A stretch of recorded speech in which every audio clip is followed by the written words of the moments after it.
नमस्कार दोस्तों, SCS में आप सभी का स्वागत है।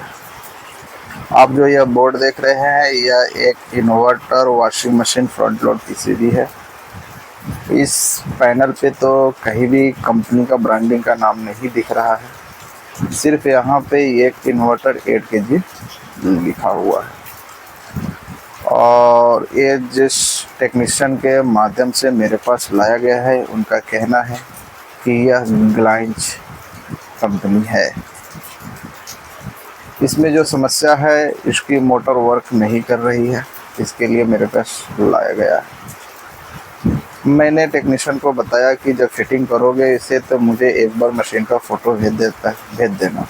अगर वो फ़ोटो भेजेगा तो मैं इसमें अटैच करके आपको बता दूंगा कौन सी मशीन है। यह इसका मोटर है, मोटर के बैक साइड में ही पूरा इन्वर्टर बोर्ड इसे लगाया गया है। इसके पीछे ही मैंने यहाँ पे डोर स्विच और मेन सप्लाई दे दी है।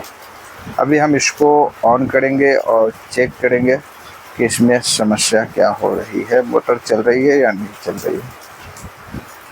अभी हमने इसको ऑन किया है, 1 घंटा 16 मिनट का टाइमिंग यहाँ पे आया है। अभी हम इसको स्टार्ट करते हैं। स्टार्ट करने के बाद हमें डोर लॉक ऑन करना पड़ेगा, तो चलिए हम डोर लॉक ऑन कर लेते हैं। यह डोर लॉक हमने ऑन कर दी है। अभी हम वेट करेंगे कि यह एरर क्या देता है। तो इस तरह टेक्नीशियन जब यहाँ मेरे पास जब खोल के लाए तो उन्होंने कहा कि जब मोटर को रनिंग होने की जब टाइमिंग आती है तब यह एक एरर मारता है और वह चालू नहीं होता है। अब देख सकते हैं E09 का एरर है। तो E09 का एरर इसकी प्रेशर सेंसर की शायद है, तो वो मैं देख लूँगा। और एयर बोर्ड में पहली बार फर्स्ट टाइम मेरे पास इस कंपनी का बोर्ड आई है। मैं खुद इस पर अभी मैं पूरे इसकी देख रहा हूँ, सभी PCB की बनावट को मैं अच्छे से देख रहा हूँ कि यार ये काम कैसे करता है और इसकी बनावट क्या है।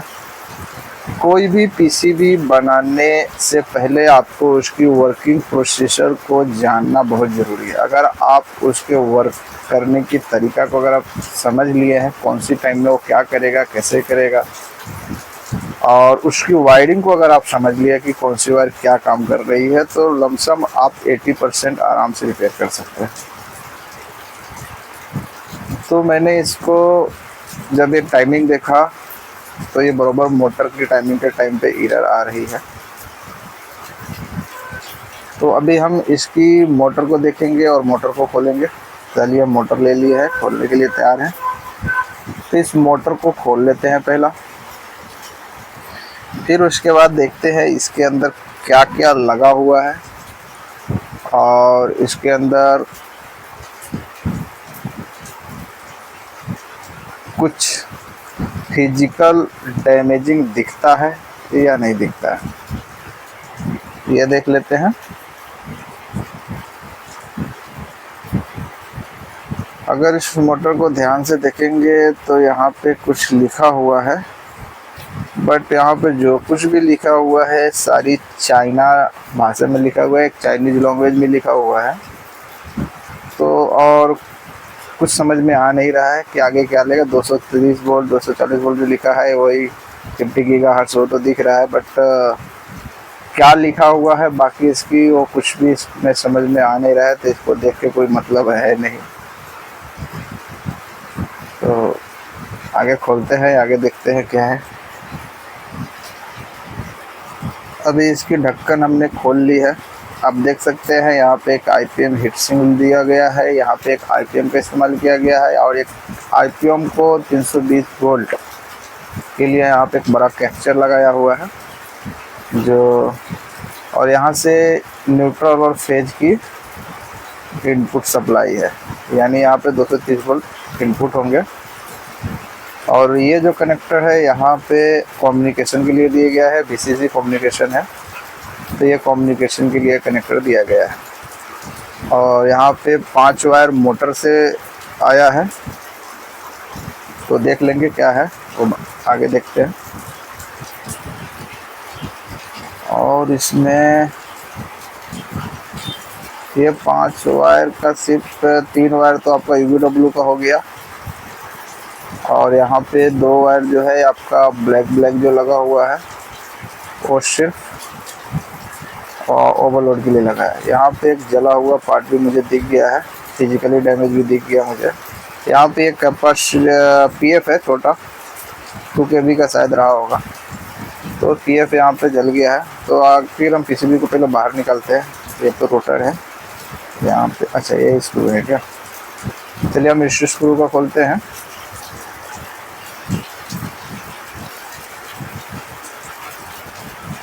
अभी हम इसको बाहर निकाल लेते हैं, एक कनेक्टर को भी निकाल देते हैं यहाँ पे UVW, और ये कनेक्टर जो है वो आपका ओवरलोड के लिए है। चलिए हमने PCB बाहर निकाल लिया है। अब थोड़ा PCB को अच्छे से देखेंगे पहले।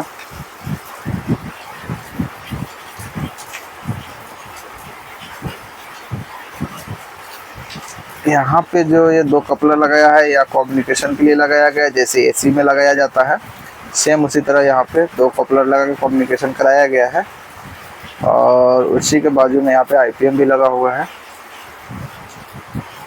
और आपको जो पार्ट जला हुआ दिख रहा था उसको, ये यहाँ पे है, यानी मेन कैप्चर के पास ही पार्ट लगा हुआ है, जो मेन कैप्चर है उसके पैरेलल। तो जो न्यूट्रल फेज आया है डायरेक्ट, यहाँ पे एक रेक्टिफायर लगाया गया है, ब्रिज का इस्तेमाल किया गया है। और इस ब्रिज को यहाँ से एक न्यूट्रल आ रहा है, दूसरा जो है फेज भी यहाँ से आपको एक रिले के माध्यम से आ रहा है। यहाँ पे एक रिले लगा हुआ है जो, और उसके माध्यम से आ रहा है, यानी PCB को सप्लाई जैसे और कम्युनिकेशन की सप्लाई मिलेगा और रिले को ऑन करेगा। रिले ऑन होने के बाद में वही करेगा। यहाँ पे एक सेंसर लगाया है जो RPM को सेंस करेगा, ब्लैक कलर की। यहाँ पे उसकी मैग्नेट दी गई है जो RPM सेंस कराएगा। ओके, उसके आगे तो और ज़्यादा कुछ है नहीं, जैसे रन करेगा वो सेंस कर लेगा।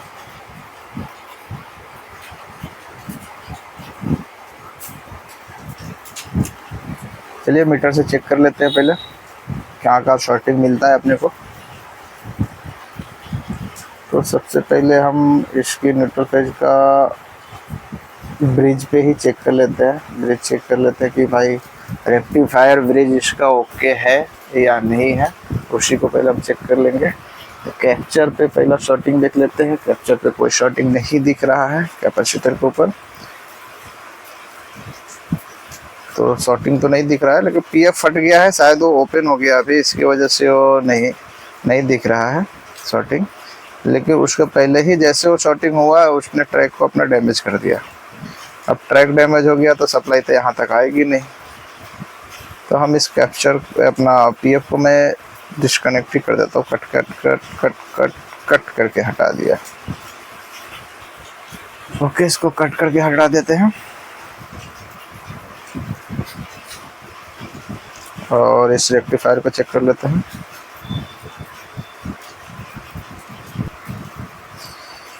इसके ऊपर कुछ लिक्विड लगाया गया होता है मॉइस्चर से बचने के लिए, जिसकी वजह से वो मीटर जो है ना प्रॉपर उसको ये नहीं होता। इसके लिए थोड़ा थोड़ा घस लेते हैं पिन को, ताकि मीटर परफेक्टली अपना रीडिंग कर सके।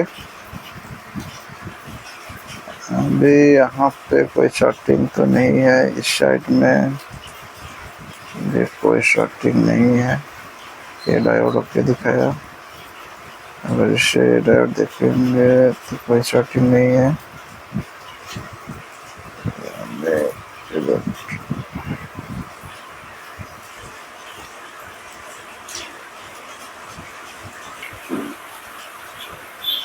चलिए, ये तो ओके दिखा रहा है, ये ओके है, नो इशू।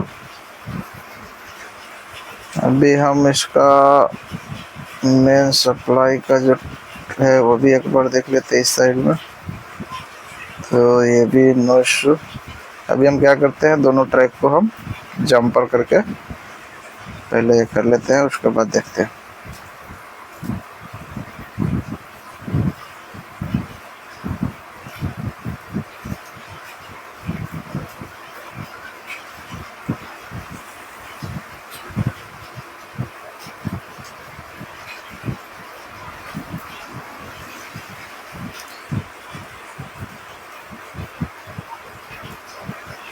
अभी हमने एक जंपर को ओके कर लिया है।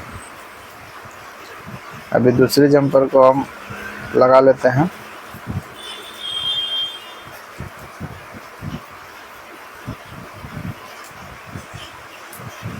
अभी ये दोनों जंपर हमारा कंप्लीट हो चुका है। अब दोनों जंपर कंप्लीट होने के बाद हम इसमें 230 देंगे, 230 वोल्ट हम इनपुट करेंगे। फिर आगे देखेंगे कि आगे क्या इसमें वोल्टेज आता है और क्या करता है, ओवर की प्रोसीजर को देखेंगे।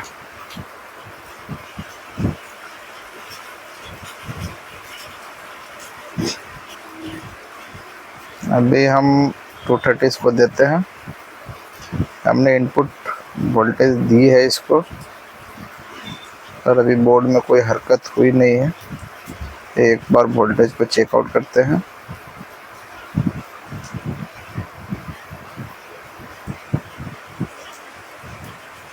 यहाँ पे कोई वोल्टेज प्राप्त नहीं हुआ। अभी वोल्टेज क्यों नहीं प्राप्त हुआ, इसको देखना पड़ेगा।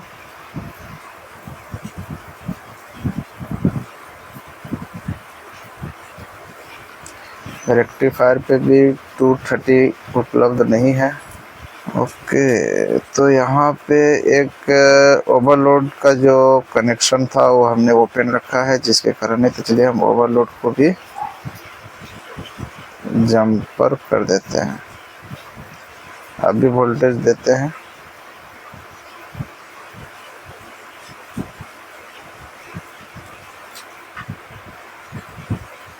अब भी सप्लाई दिए और आप देख सकते हैं यहाँ पे एक इंडिकेटर ऑन हो चुका है, यानी हमारे माइक्रो कंट्रोलर ऑन हो गया, और यहाँ पे एक लाइट ब्लिंक होना चालू हो गया है। इसका मतलब है कि हमारा वोल्टेज तैयार हो चुका है। फिर भी एक बार हम वोल्टेज को देख लेते हैं कितना वोल्टेज तैयार हुआ। तो 317 वोल्ट ठीक है। यहाँ पे वोल्टेज पर्याप्त रूप से तैयार है अपना वर्क करने के लिए। तो जो पीएफ जला था उसके कारण ही यह ट्रैक पूरे थे, ऐसा हम मान सकते हैं, और कोई दूसरा समस्या इसमें नहीं मिली।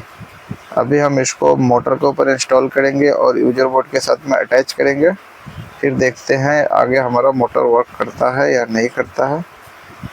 चलिए, तो इसको पहले हम डिस्चार्ज कर लेते हैं, क्योंकि डिस्चार्ज करना बहुत ज़रूरी है। तो हम कैप्चर को डिस्चार्ज किए, तो ऑलरेडी डिस्चार्ज हो चुका है। एक बार कंफर्म करने के लिए मीटर से वोल्टेज ले लेते हैं। यहाँ पे अभी कोई वोल्टेज, चलिए अभी हमारा मोटर पर फिट हो चुका है। अभी इसको यूजर बोर्ड के साथ में अटैच करते हैं।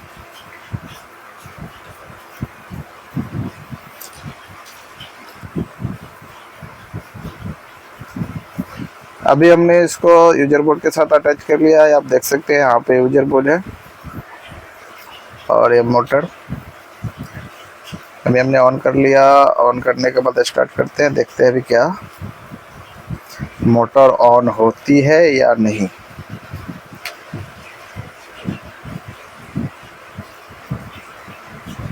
मोटर में एक रिले की आवाज़ आ रही है cut cut, but motor on नहीं हो रही है, यानी हमारी अभी भी कुछ न कुछ समस्या इसमें बनी हुई है या कम्प्लीटली ओके नहीं हुआ।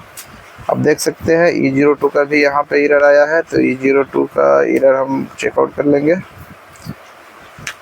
और ये वीडियो बहुत लंबी हो चुकी है, इसके लिए आपको इसका अपडेट अभी नेक्स्ट सेकंड पार्ट में आपको देखने को मिलेगा। और जो भी इसकी समस्या मैं दूर करूँगा वह मैं आपको एक्सप्लेन करके बता दूंगा। यहाँ पे ही हम इस वीडियो को अंत करते हैं। अगर यह वीडियो से आपको सीखने को कुछ मिलता है तो आप ज़रूर इस वीडियो को लाइक कीजिएगा और अपने दोस्तों के साथ ज़रूर शेयर कीजिएगा। फिलहाल आपसे विदा लेता हूँ। धन्यवाद।